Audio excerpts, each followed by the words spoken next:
I remember getting phone calls almost every day, emergencies. My father was in a panic that, it was 30 below zero and he didn't have any power and his car battery wouldn't start. And if his car didn't start, then he couldn't drive to town to get water for the dogs. The situation turned from a real romantic dream into a really harsh Alaskan reality for my father very fast.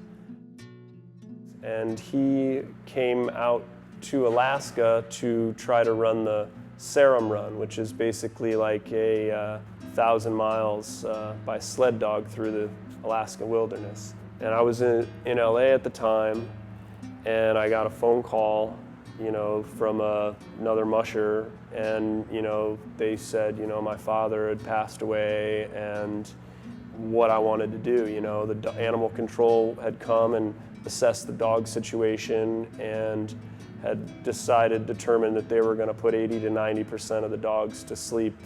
And to me, that was just totally unfathomable. I couldn't allow that to happen.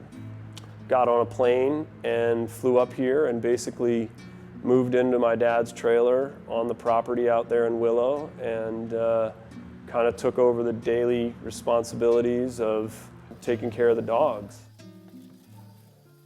It's been intense. Just maintaining the dogs, in temperatures, at 30 below zero. I basically was watching my money just dissipate at a rapid amount. The costs of maintaining this amount of dogs is a lot. I realized that just giving the dogs as much as I could was my priority. Some locals out there in Willow, said, well, there's really only one real solution to dealing with that, and it's a box of 22 shells. It's just terrible thought. I couldn't handle it then. I still can't handle it now.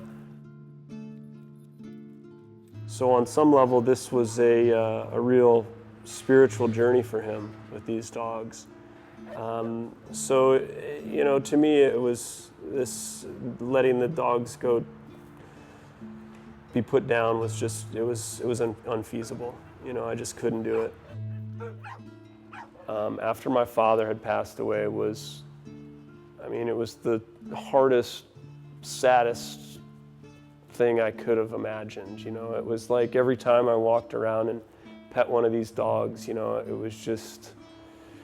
I was just replacing my father's love that he would walk around and give them. So I really felt very out of my element and very alone.